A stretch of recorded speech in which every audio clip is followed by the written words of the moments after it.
Yeah. Z-Mac on the mic. Classic WoW. So I've been playing this game, it's insane, yeah, you might have heard of it. Racking up all these hours, guess I'm kinda nerding with it. 100 hours, 6 months, Z, yo, that's kinda whack. But I just tell my haters, go stand in the back. I got one simple goal, and that is a back to reach level 60, become a master World of Warcraft. Got a couple tunes, but my main is a mage. Yeah, he likes to drink milk, and he likes to get laid. First time, no question, no guides, it's true. But why Z-Mac? Cause I'm better than you. I'm about to hit the milestone, level 45, and I'm just that good. Yeah, I barely even died, okay, maybe I'm stretching the truth just a little bit, a handful of times, but I promise not. Yeah, I swear that's it. I'm grinding every dungeon, every quest, every fight, chasing mob XP till I see the morning light. Just unlock my first mount, now I'm riding in style. Nelson is his name, yeah, we about to go viral. Take a look at the charts, cause my name is on top. When that frostbolt crits, all my enemies drop. Pop, pop, taking my shot, my DPS don't stop. Except when I'm running low on mana, which is actually a lot. Now I'm spitting these bars, guess I better wrap it up. I could do this all day, but Zoe said that's enough. To all my fans, to all my haters, let's get back to the game. Z-Mac, out.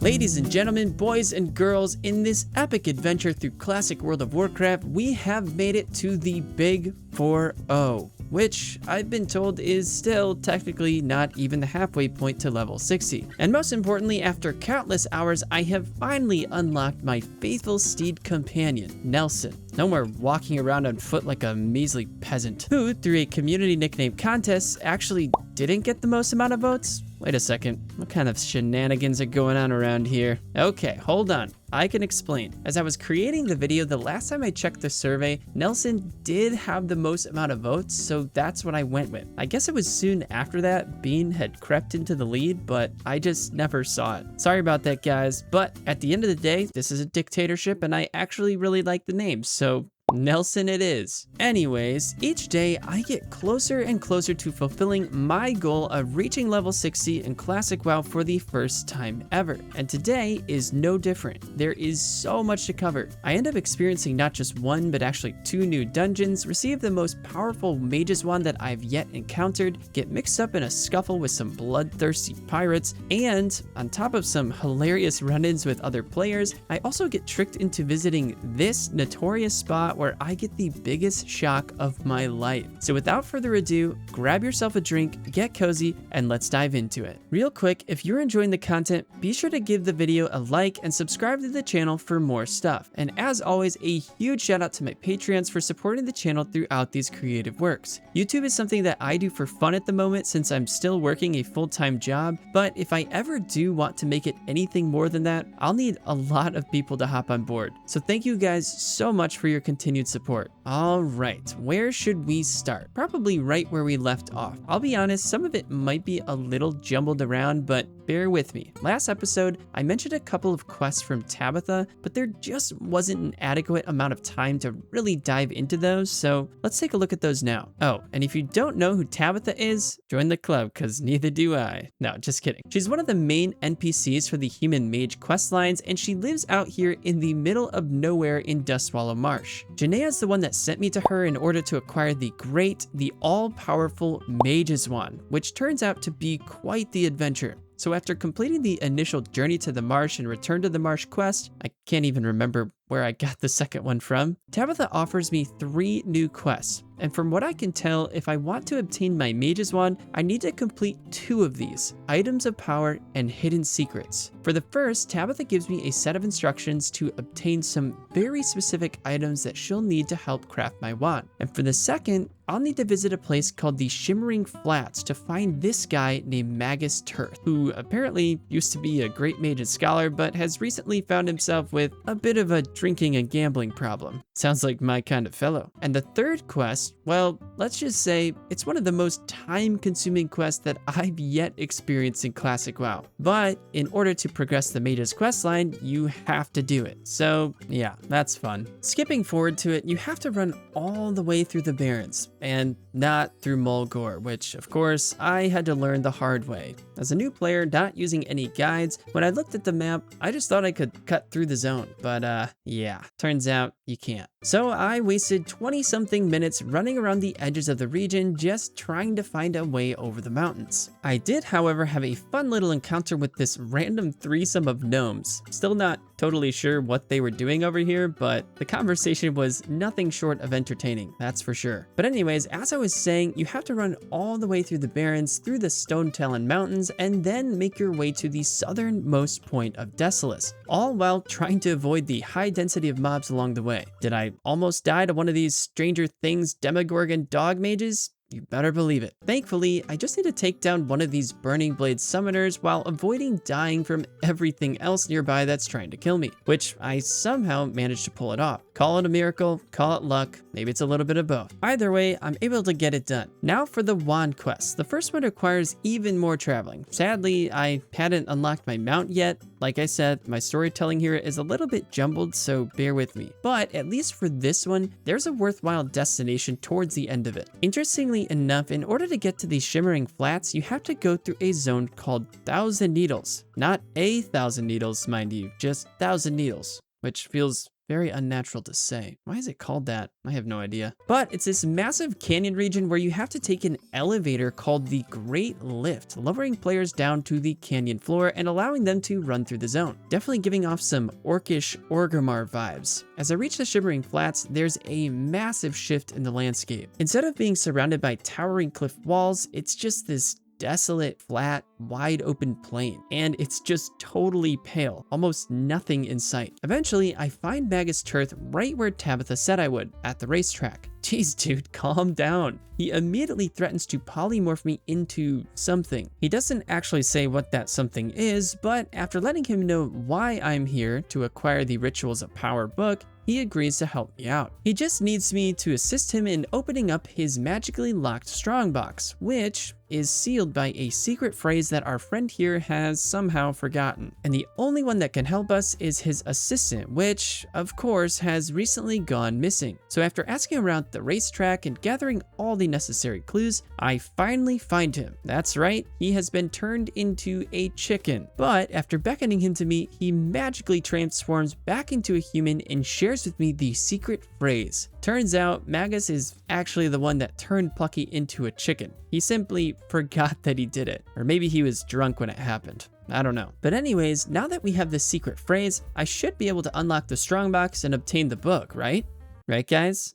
Wrong. Magus also forgot to tell me that he actually sold the book to a member of the Scarlet Brotherhood clergy. So now I have to travel to this place called the Scarlet Monastery. And would you look at that? It's actually a dungeon. So what started off as a simple retrieval quest for my mage's wand has now turned into a full-fledged questing campaign. Where even is the Scarlet Monastery? Oh geez, it's all the way up north on a totally separate continent. That's so far away. Why, Blizzard devs? Why? That seems like such a random spot to place the book. All right, well, anyways, I've added the Scarlet Monastery to my to-do list. You will get to see it later in this video, but we're not headed there just yet. My top priority right now is to find the nearest Griffin Master, so I don't have to run across the entire continent just to get over here again. And as I'm sure many of you already know, the nearest one can be found in the next zone over, Tanaris, at a goblin town called Gadgetzan. As soon as I lay eyes on it, it's giving off vibes of the desert villages of Tatooine from Star Wars, if you know what that is. I'm really excited to dive deeper and start questing in this area, but we're not quite there yet.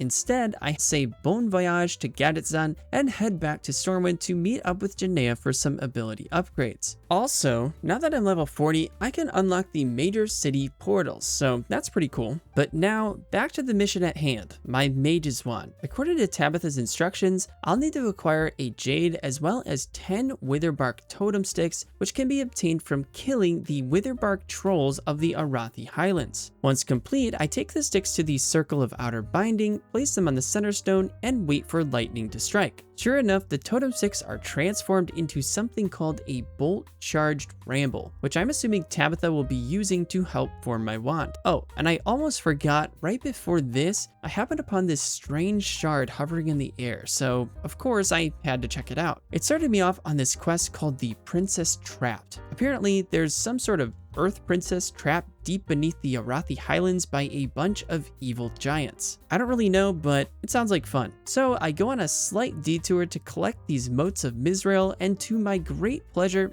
look what I find. A bunch of kobolds. I did not expect to come across any of these guys again. I don't think I've slaughtered any kobolds since my time back in the Elwyn Forest. All the fond memories. But enough of that. After I collect all of the motes, I turn in the quest to another one of these floating shards. Now I really know that I'm losing my marbles, having conversations with a bunch of floating rocks. But oh dear, these stones of binding are the things keeping the princess pinned beneath the earth. I'm then told that I need to run around Arathi and collect some keys in order to unlock the strongest stone, the stone of inner binding. So that's exactly what I do. And I have to point out, I am thoroughly enjoying myself. These are the types of quests that are my absolute favorite in Classic WoW. After visiting all of the different stones and gathering all the keys, I head to the Stone of Inner Binding, where Myzrael says she can feel the shackles about her loosen and that I am a very noble mage indeed. Oh, stop it. There's just one final piece to the puzzle. I need to obtain something called the Rod of Order from a stone watcher named Fazruk. This rod can be used to open up the keystone, the last lock that holds the princess chained down. There's just one problem. I can't find this Fazruk guy anywhere. And honestly, I'm just too impatient to wait any longer, so I call it quits and pick back up where I left a couple days later. And actually, I'm really glad that I did, because this is one of the most fun, memorable nights that I've ever had in Classic WoW. First, I team up with this guy named D-Butts. Yes, his name is D-Butts. We're running around the zone trying to find Fazruk, and then, this is hilarious, a dwarf named Wobblegut passes me on his goat and recognizes me immediately. So he messages me and joins up with us, along with one of his buddies, just in time for us to find the big ol' Stone Watcher giant.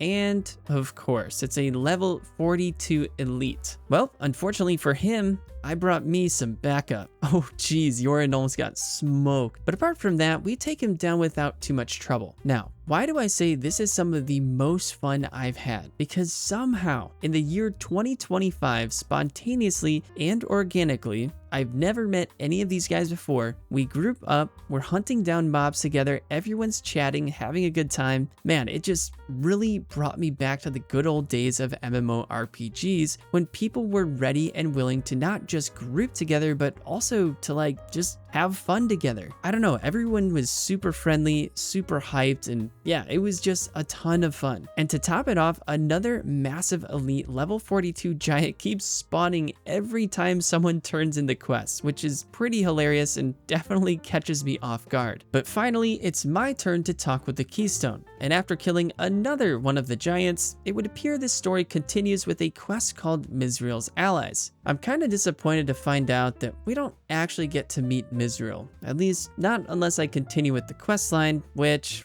I don't, so yeah, sorry guys. But the random player encounters are not over yet, and I've saved the best for last. While Nelson and I are just standing here hanging out on the side of this hill, a couple of night elves named Zilchi and Ixius approach me, and after waving, Ixius says something that immediately tips me off that she is a true ZMAC fan. We then exchange some friendly dialogue, and it's kind of fun because she actually ends up joining the community Discord as well as the Patreon, and she just celebrated her birthday a few weeks back. So Happy belated birthday, Ixius. Now keep her name in mind because we have not seen the last of her. But back to our main objective, obtaining that wand. In order to do that, I need to travel to the Scarlet Monastery. So I make my way northwest to the Hillsbrad foothills, venture north towards the Altaric Mountains, and what the heck is this? Some sort of massive magical purple dome shield thingy. What in the world? Dalaran. Oh man, I can't get inside of it. I am very curious to find out what this place is. But anyways, I continue north through the mountains, kill Grandpa Vicious. Don't ask me why, I just randomly saw him and thought to myself, yeah, I'm gonna kill that guy. Discover the Tearsfall Glades, which I now know is the starting zone for the undead race. Try to take a peek into the Undercity, get chased off by these terrifying Undercity guardians. They kind of look like distant cousins of the Stitches guy from Duskwood.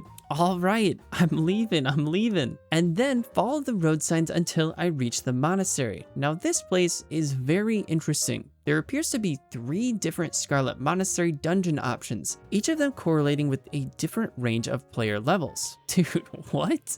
So you open up these doors and then there's just a big old mob of people standing inside? I am so confused. Thankfully, I just need to complete what seems to be the lowest level of difficulty from the 3 dungeon options, the Scarlet Library. So I queue up and I don't know if it usually takes a while or if I just get super lucky, but I find a group of 5 right away. We enter the dungeon and yeah, it's fun. Nothing too crazy that stands out to me. We make our way through the monastery, a bunch of elite mobs everywhere. I pretty much just sit back, let the tank pull mobs, and then we DPS them down as best we can. You carry the taint of the scourge. I actually understand that reference, sort of. Oh, nice. I end up winning the dice roll for a chest, and there's actually some green boots inside, but mine are actually better, so I just end up giving them to this level 30 guy named Freezerburn. He probably needs them more than I do. Oh, and one of the party members shares a quest with all of us called Mythology of the Titans, so we're able to pick that up. I mean, hey, it's free XP. I'll take it. And there we go, guys. The Rituals of Power book at last. Now that I've got the book, I ditch the group and say, smell you later.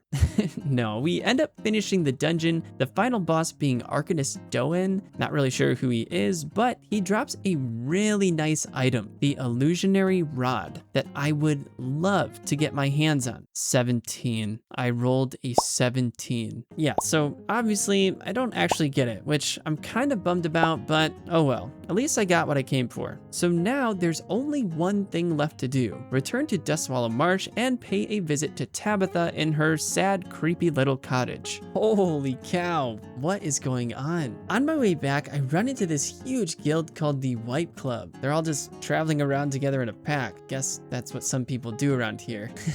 Yeah, I've got a bunch of friends too, guys. We do this sort of thing all the time. They're all just really busy right now. I'm so lonely. All right, ladies and gentlemen, the time has arrived. I have finally unlocked my mage's wand, and let me tell you, this thing is totally worth it. Not only does it do 13 more damage per second, but it also increases the damage done by frost spells and effects by up to 9. That is huge. So stoked about that. All right. Again, I went a little bit out of order because I was just all over the place, and this kind of made more sense to tell it this way, but now we are back to where we should be. Oh, and I'm level 41 now. After turning in the Infernal Orb that I got from running all the way to Desolace, I get the next quest, the Exorcism. Tabetha tells me there's actually a demon trapped inside the orb, and apparently I'm the most qualified person around here to do it. Never mind that she's a level 62. I didn't even know that was possible for NPCs to get higher than level 60. Not gonna lie, I'm a little bit jealous. But anyways, here goes nothing. After a fair bit of kiting around, and to everyone's surprise, I'm able to take the demon down without too much trouble. Tabetha seems pleased, so much so that she then tasks me with retrieving a mysterious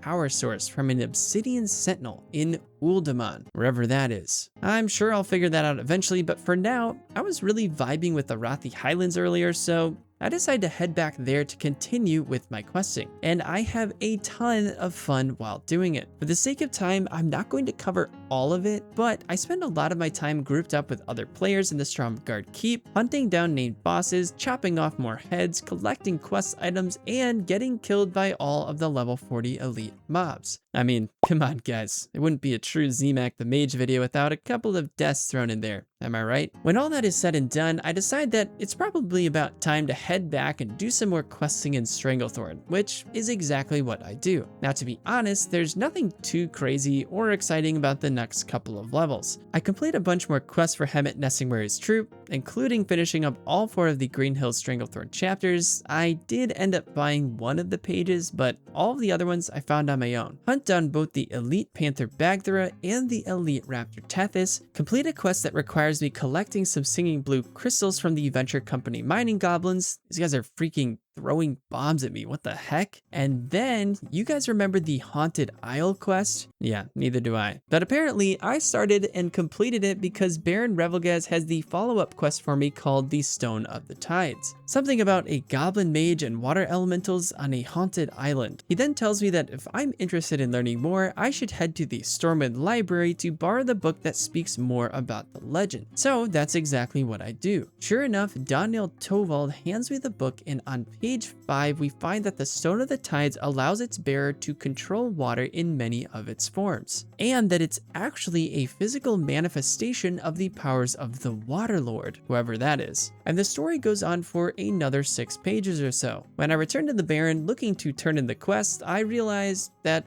actually wasn't a part of the quest. That was merely a little sidebar just to get a little more information about the stone itself. Alright, off to find this haunted island. I'll be honest, I had help from some friends for this one. This was actually in the middle of a 12-hour community live stream, hence some of the Discord icons and stuff that you saw earlier. But anyways, I find the island and that's it. That's all I have to do. So I return to the Baron. He sends me right back to the island. I would expect nothing less from Classic WoW. I collect 6 water elemental bracers in order to counteract this terrible curse, speak to the Baron again, and I have to admit, guys, I totally dropped the ball in finishing this quest. I never actually went back to Dalaran, and now that I'm retelling the story, I'm kind of bummed about it. But I do have some good news. You remember Ixius from earlier? Well, she tells me about a little get-together happening at the Gadgetzan tavern. And of course, I'm not gonna turn her down, especially since she tells me that she's bringing her grandpa's stash of cherry grog. So we eat, we drink some more, we dance, and enjoy the full effects of our cherry grog beverages. I'm feeling light as a feather until, oh gosh, I think I'm going to be sick. I'm embarrassed to say this, but I've never been one to hold my liquor.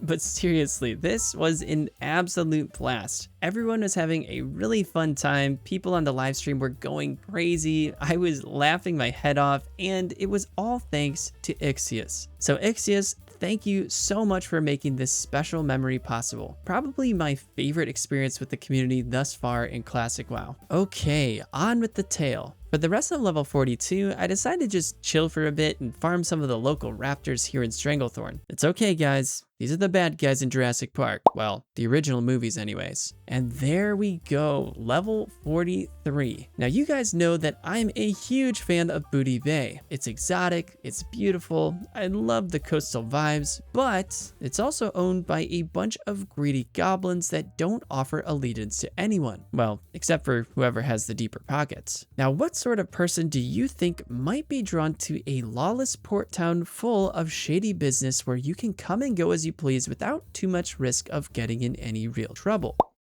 It's pirates, guys. Pirates. That's right, ladies and gentlemen, and I have somehow found myself in the middle of a seemingly long-standing feud between 2 of the big-name pirate factions, the Blackwater Raiders and the Bloodsail Buccaneers. Now, I'm told that it is possible to side with the Bloodsail Buccaneers, but for the most part, it's highly advised, especially for new players, to follow the simpler path that the devs have laid out for us. Because if you don't, not only is it a very long and difficult grind, but you also lose access to the entire town of Booty Bay. I don't know about you guys, but to me, that sounds absolutely terrible. So yeah. Anyways, I pick up this quest from First Mate Kraz called the Bloodsail Buccaneers, and without a ton of backstory or explanation, other than him telling me they're rivals, he asks if I'd be willing to help him out by scouting the cove north of Booty Bay. Well, not really doing anything else, so why not? I honestly thought it was just going to be one of those discovery certain area quests, but it turns out I actually find a Bloodsail correspondence with a red X drawn precisely at the spot at which I'm standing. And this is what it says. You men are to secure a camp at this location and keep quiet. Wait for the signal from the southern command post before attacking. If anyone approaches you, kill them. Well, that's some conveniently placed important intel. First mate Kraz is definitely going to want to hear about this. So I immediately head back to Booty Bay and report my findings to him, to which he is outraged. Shiver me timbers, so the Bloodsail Buccaneers are planning some sort of attack on Booty Bay? Why, the nerve of those scoundrels. Booty Bay will always be run by the Blackwater Raiders. This is bigger than I thought.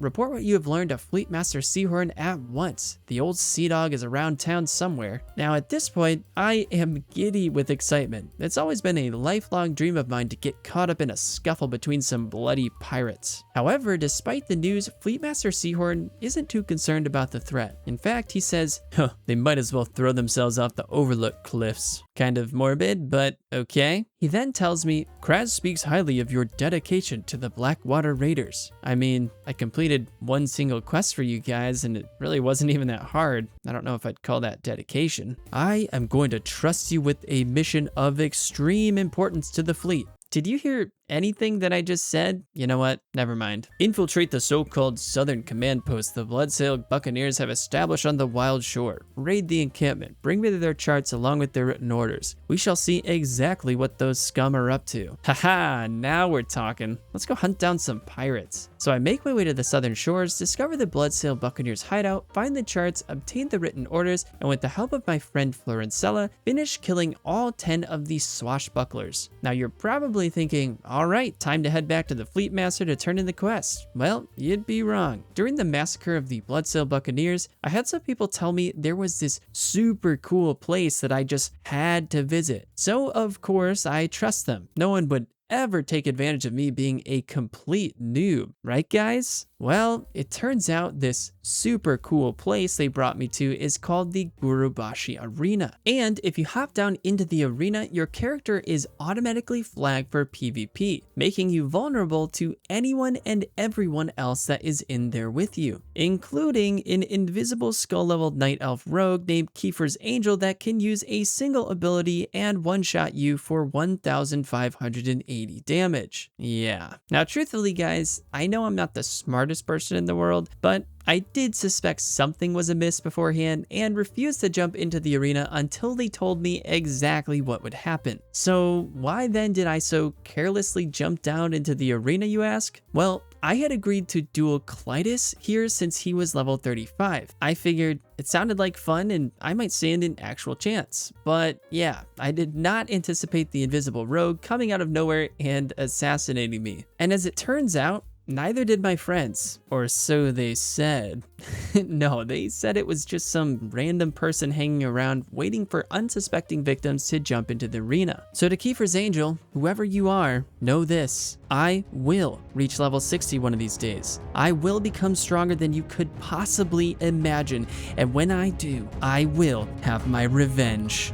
Anyways, with that out of the way, I return to Fleetmaster Seahorn, but not before reading through the orders. It looks like the Bloodsail Buccaneers are planning some sort of attack on Booty Bay, and whoa, what is this? You blokes are responsible for salvaging anything that might be of use for our little project with Van Cleef and the Dead Mines. Wait, so are the Bloodsail Buccaneers in cahoots with the Defias Brotherhood? It's kind of what it sounds like. Interesting. As you can probably guess, our bullfriend here is not very happy. But now that he knows the enemy's plans, instead of waiting for them to make the first move, he wants us to shut them down and implement a swift counterattack by assassinating the Bloodsail leadership. Sounds a little bit crazy, but it just might work. So I head out to try and find a companion that can help me take down these so-called leaders, but not before picking up a couple more quests that just so happen to both pertain to the Bloodsail Buccaneers. Perfect. They call me the quest efficiency king. No, they don't. They don't actually call me that. All right, let's go kill some pirates. Oh, wait, never mind. I guess I'm going to run off and do this other random quest that I have no recollection about. What even are these things? It's like a snake,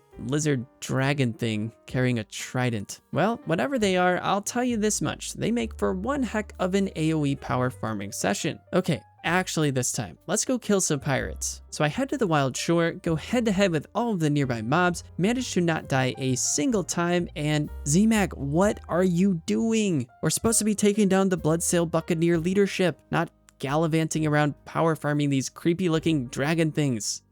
Well, there's level 44, guys. Time to cash in and see if I have any ability upgrades. Ooh, rank 4 arcane intellect, rank 5 conjure food, yo, rank 4 blizzard, and rank 8 frostbolt. Let's go. That is huge. Very nice. Oh dear. What happened to this random dead Tauren guy just hovering in the air like that? Corpse of mailbox cow?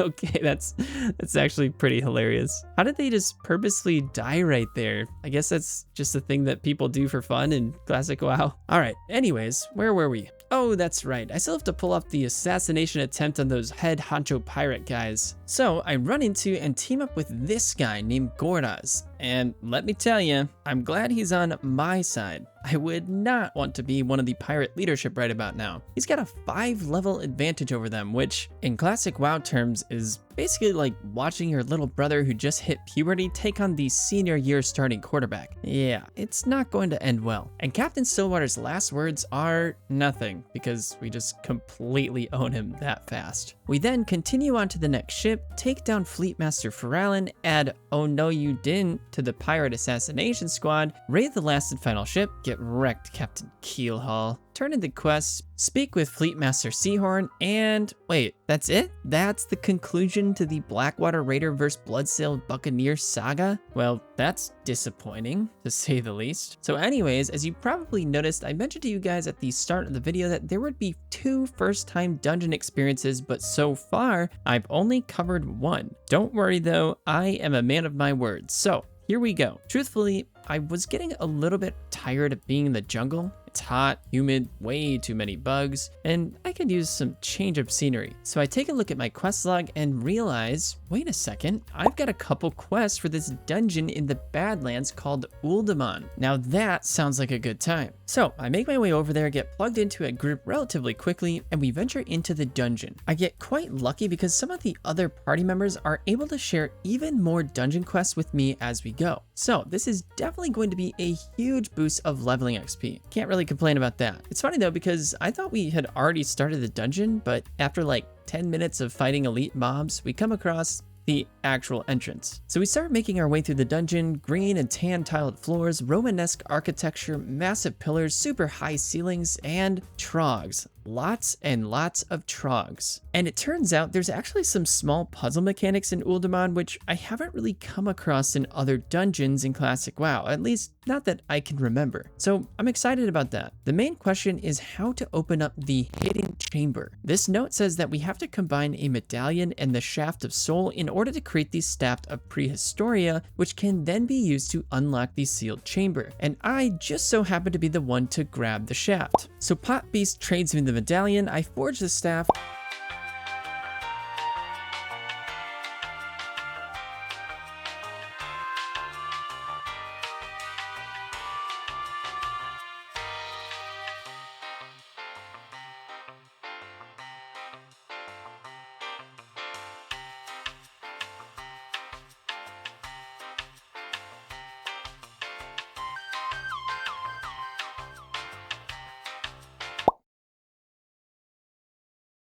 we fight our way through this cave area, and I place the Uldaman key staff on the keystone, which then in turn opens up these massive chamber doors, and of course, a crazed lady giant that kind of looks like a statue, but also maybe Thor's wife, starts attacking us out of nowhere. Ironia is her name. We're forced to bring her down, which is a real shame because I'm sure we could have been good friends had we met in different circumstances. Nonetheless, we venture further and oh boy, now we're taking on a bunch of these evil dwarf fellows. Oh, wait, nope, back to the trogs again. And yes, here you can find me in my natural habitat, lying on the ground, lifeless, the release spirit option hovering over me. How did this happen, you ask? I have no idea, guys. The only thing I did was walk straight into 5 of these level 44 elite trog mobs. Like, really makes no sense how it happened. But thankfully, I'm the only nincompoop on the team and I'm able to be resurrected. Eventually, we reach the final chambers where the members of my group do something to to wake up these sleeping stone keepers. We slap them around for a bit, and just as I start thinking it's about to be over, holy crap, like 10 mobs rush out from behind a door to try and take us out. Thankfully, my team has me to chunk them all down. And last but not least, there's this guy. Again, my teammates do a little magic trick, but no one tells me what's going on, so of course, it's not until after he wakes up that my team starts shouting, "Run!" To which I happily oblige. In fact, all of us are running like hell to avoid getting smashed by this terrifying stone god creature, Arcadius. And now, ladies and gentlemen, witness my unbelievable heights of skill and prowess in battle.